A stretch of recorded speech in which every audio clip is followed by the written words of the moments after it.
ए नाचा. आपला भाऊ निवडून आला, आपला दादा निवडून आला, आपला काका निवडून आला, आपली आत्या निवडून आली, आपली ताई निवडून आली. नाचा रे नाचा. अरे पब्लिकला येऊ दे जाऊ दे, आपल्याला काय फरक पडत नाही. आपण तर काय करताय, कार्यकर्ता. नमस्कार मित्रांनो, कसे आहात? माझं नाव Prakash. Welcome to my channel. मित्रांनो, 3 दिवसाआधी इलेक्शन पार पडले, मतदान झाले, रिझल्ट लागला, गुलाल उधळला, सत्कार झाला, समारंभ झाला, गाठी भेटी झाल्या, देवदर्शन झाले, डीजे लावले, साऊंड लावले, फ्लेक्स लावले, रात्रभर पार्ट्या झाल्या. दुसरा दिवस आला का, मला सुरुवात झाली का? झाली असेल तर नक्की मला कमेंट करून कळवा. मित्रांनो, असे अनेक प्रश्न माझ्या डोक्यात आहेत, ते तुम्हाला सांगणार आहे.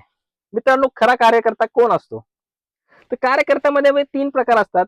एक सामाजिक कार्यकर्ता असतो, दुसरा राजकीय पक्षाचा कार्यकर्ता असतो, तिसरा एखादा उमेदवाराचा कार्यकर्ता असतो.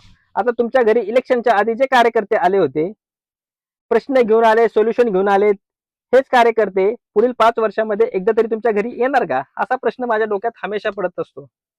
दुसरा प्रश्न असा पडतो की हे कार्यकर्ते लोकांच्या सेवेसाठी असतात की त्रास देण्यासाठी असतात? ज्या दिवशी उमेदवार निवडून येतो त्या दिवशी मोठमोठे फ्लेक्स लावतात, डीजे लावतात, रस्ते जाम करतात, लोकांना त्या साऊंडचा त्रास होतो.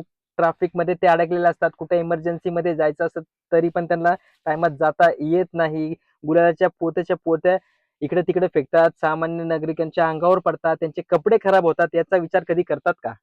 अशा कार्यकर्त्यांमुळे सामान्य नागरिकांना त्रास होतोच होतो, पण पोलिसांना पण अशा कार्यकर्त्यांचा त्रास होतो का? मित्रांनो, अशा कार्यकर्त्यांवर तुमचं काय मत आहे? कमेंट करून नक्की कळवा. हा व्हिडिओ तुम्हाला जर इंटरेस्टिंग वाटला असेल, आवडला असेल तर please like, share, subscribe my channel. भेटूया नेक्स्ट व्हिडिओसाठी. बाय.